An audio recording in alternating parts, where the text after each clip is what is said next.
Update एक महत्वपूर्ण दिन। अटल बिहारी वाजपेयी पुण्यतिथि 16 अगस्त। इस वर्ष भारत के पूर्व प्रधानमंत्री और भारत रत्न से सम्मानित अटल बिहारी वाजपेयी की 6वीं पुण्यतिथि है।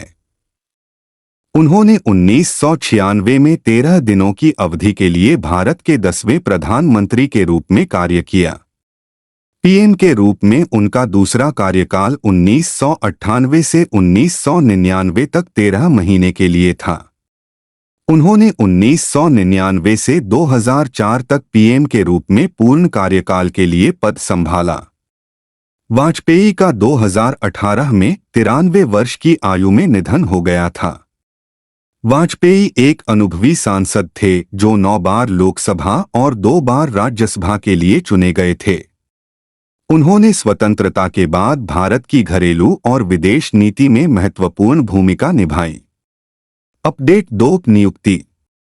पीआर श्रीजेश को जूनियर पुरुष हॉकी टीम का नया मुख्य कोच नियुक्त किया गया। हॉकी इंडिया ने पेरिस ओलंपिक के बाद खेल से संन्यास की घोषणा करने वाले गोलकीपर पीआर श्रीजेश के सम्मान में राष्ट्रीय सीनियर पुरुष टीम से नंबर 16 जर्सी की सेवानिवृत्ति की घोषणा की। यह निर्णय 18 साल के करियर का जश्न मनाता है जिसमें बैक टू बैक ओलंपिक कांस्य पदक हासिल करना शामिल था। राहुल द्रविड़ से प्रेरित होकर कोचिंग की राह पर चलते हुए श्रीजेश जूनियर पुरुष हॉकी टीम के कोच बनने के लिए तैयार हैं। प्रशंसकों और सहकर्मियों द्वारा समान रूप से प्रिय खेल के प्रति श्रीजेश का समर्पण और भविष्य के लिए उनका दृष्टिकोण भारत की हॉकी महत्वाकांक्षाओं को उज्ज्वल रखने का वादा करता है। अपडेट 3 नियुक्ति। राणा आशुतोष कुमार सिंह ने एसबीआई के एमडी के रूप में भूमिका ग्रहण की। राणा आशुतोष कुमार सिंह ने भारतीय स्टेट बैंक एसबीआई के जोखिम अनुपालन और तनावग्रस्त आस्ती समाधान समूह सार्ग विभागों के प्रभारी प्रबंध निदेशक के रूप में पदभार संभाला है। मुंबई सर्किल के पूर्व मुख्य महाप्रबंधक गजेंद्र सिंह राणा ने सिंह से देश के सबसे बड़े बैंक के लिए उप प्रबंध निदेशक डीएमडी खुदरा और रियल एस्टेट के रूप में पदभार संभाला है। इससे पहले कैबिनेट की नियुक्ति समिति एसीसी ने सीएस शेट्टी को मौजूदा अध्यक्ष दिनेश खारा के 28 अगस्त को सेवानिवृत्त होने के बाद 3 साल के कार्यकाल के लिए एसबीआई के अध्यक्ष के रूप में नियुक्त करने को मंजूरी दी। अपडेट 4 पुरस्कार। भारतीय सेना के कर्नल मनप्रीत सिंह को जम्मू कश्मीर के अनंतनाग में बलिदान के लिए मरणोपरांत कीर्ति चक्र से सम्मानित किया गया। पिछले सितंबर में जम्मू कश्मीर के अनंतनाग जिले में आतंकवादियों के साथ मुठभेड़ में अपनी जान गंवाने वाले भारतीय सेना के कर्नल मनप्रीत सिंह को इस स्वतंत्रता दिवस पर मरणोपरांत कीर्ति चक्र से सम्मानित किया गया है। कर्नल के साथ राइफलमैन रवि कुमार मरणोपरांत, मेजर मल्ला राम गोपाल नायडू, जम्मू कश्मीर पुलिस के उपाधीक्षक हिमायू मुजमिल भट्ट मरणोपरांत को भी कीर्ति चक्र से सम्मानित किया गया। कर्नल मनप्रीत सिंह 19 राष्ट्रीय राइफल्स आरआर बटालियन का नेतृत्व कर रहे थे जब उनकी मृत्यु हो गई और आरआर के साथ अपना कार्यकाल पूरा करने से केवल 4 महीने दूर थे। अपडेट 5 पुरस्कार। अदन की खाड़ी में समुद्री डकैती विरोधी अभियान के लिए नौसेना अधिकारियों को वीरता पुरस्कार। नौसेना के 2 अधिकारी उन 18 शौर्य चक्र विजेताओं में शामिल हैं जिन्हें 78वें स्वतंत्रता दिवस की पूर्व संध्या पर नामित किया गया था। कैप्टन शरद सिंह सुनवाल और लेफ्टिनेंट कमांडर कपिल यादव को समुद्री डकैती को विफल करने और अरब सागर और अदन की खाड़ी में ड्रोन हमलों का सामना करने वाले जहाज़ों का जवाब देने में उनकी भूमिकाओं के लिए सम्मानित किया गया। अन्य 6 अधिकारियों और कर्मियों को समुद्री डकैती और अन्य अभियानों को विफल करने में भूमिका के लिए वीरता पदक से सम्मानित किया गया। कैप्टन शरद सिंह सुनवाल वर्तमान में इंस कोलकाता के कमांडिंग ऑफिसर हैं। जहाज को 16 दिसंबर 2023 को ऑपरेशन अदन की खाड़ी में समुद्री डकैती के लिए तैनात किया गया था। अपडेट 6 पुस्तकें। संसदीय चुनाव पर मुख्यमंत्री एम के स्टालिन की पुस्तक का विमोचन 16 अगस्त को डीएमके जिला सचिवों की बैठक में। तमिलनाडु के मुख्यमंत्री और डीएमके अध्यक्ष एम.के. स्टालिन की पुस्तक parliamentary election 2024-40 verdict of the south का आधिकारिक तौर पर पार्टी महासचिव और राज्य मंत्री दुरई मुरुगन द्वारा विमोचन किया जाएगा। डीएमके के कोषाध्यक्ष और सांसद टी.आर.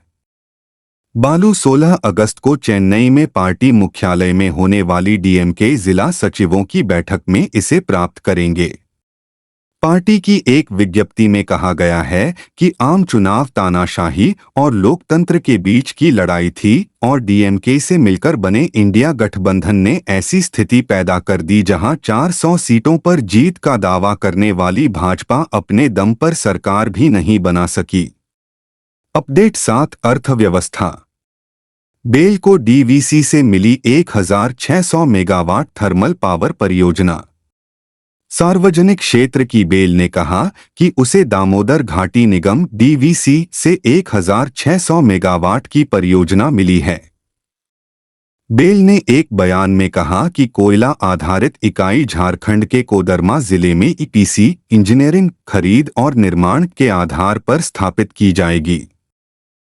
800 मेगावाट की Koderma supercritical thermal power project STPP को अंतर्राष्ट्रीय प्रतिस्पर्धी बोली आईसीबी के माध्यम से प्रदान किया गया है। बयान में कहा गया है कि डीवीसी के लिए क्षमता के मामले में यह पहली ऐसी परियोजना है और इसे बेल द्वारा पहले स्थापित की गई मौजूदा 2x500 मेगावाट इकाइयों के साथ में स्थापित किया जाएगा। अपडेट 8 विविध। Para shuttler Pramod Bhagat doping रोधी नियमों के उल्लंघन के लिए निलंबित। टोक्यो ओलंपिक के स्वर्ण पदक विजेता पैरा बैडमिंटन खिलाड़ी प्रमोद भगत पेरिस पैरालंपिक में अपने खिताब का बचाव नहीं कर पाएंगे क्योंकि उन्हें BWF के डोपिंग रोधी नियम का उल्लंघन करने के लिए 18 महीने का निलंबन झेलना पड़ा, जिससे भारतीय खिलाड़ी का दिल टूट गया है। विश्व बैडमिंटन महासंघ BWF पुष्टि करता है कि भारत के Tokyo 2020 Paralympic champion Pramod Bhagat को 18 महीने के लिए निलंबित कर दिया गया है और वह पेरिस 2024 पैरालंपिक खेलों में नहीं खेल पाएंगे, शासी निकाय ने एक बयान में कहा। भगत ने इस फैसले के खिलाफ CSS अपीली डिवीजन में अपील की थी, लेकिन इसे पिछले महीने खारिज कर दिया गया था। अपडेट 9 राष्ट्रीय। एनपीसीआई ने भीम को एक अलग शाखा में बदल दिया, ललिता नटराज CEO नियुक्त। भारतीय राष्ट्रीय भुगतान निगम एनपीसीआई ने देश में डिजिटल लेन देन की बढ़ती मांग को पूरा करने और वित्तीय समावेशन को बढ़ावा देने के लिए यूपीआई आधारित भुगतान application Bharat interface for money Bhim को एक अलग सहायक कंपनी के रूप में स्थापित कर दिया है। IDFC फर्स्ट बैंक की पूर्व वरिष्ठ कार्यकारी ललिता नटराज को NPCI Bhim services limited NBSL नामक नई सहायक कंपनी का मुख्य कार्यकारी अधिकारी नियुक्त किया गया है। एनपीसीआई ने एक बयान में कहा कि राहुल हांडा मुख्य कारोबार अधिकारी होंगे। अपडेट 10 विज्ञान और प्रौद्योगिकी। चीन ने किया सबसे बड़े कार्गो ड्रोन का परीक्षण। चीन ने नागरिक उपयोग के लिए डिजाइन किए गए अपने सबसे बड़े मानव रहित कार्गो विमान को उड़ाया, क्योंकि दुनिया का शीर्ष ड्रोन बनाने वाला राष्ट्र स्वायत्त हवाई वाहनों UAV की परीक्षण उड़ानों को आगे बढ़ा रहा है, जो अंततः टेकआउट से लेकर लोगों तक सब कुछ पहुंचा सकता है। सरकारी मीडिया ने डेवलपर सिचुआन टेंगडेन साइंसटेक इनोवेशन कंपनी के हवाले से बताया कि 2 मीट्रिक टन की पेलोड क्षमता वाले इस दोहरे इंजन वाले विमान ने पहली उड़ान भरी और यह दक्षिण पश्चिमी सिचुआन प्रांत में लगभग 20 मिनट की यात्रा पर निकला। चीन के नागरिक ड्रोन निर्माता बड़े पेलोड का परीक्षण कर रहे हैं क्योंकि सरकार कम ऊंचाई वाली अर्थव्यवस्था बनाने पर जोर दे रही है। विमानन नियामक 2023 से 4 गुना विस्तार के लिए 2030 तक $2 ट्रिलियन $279 बिलियन उद्योग देख रहा है।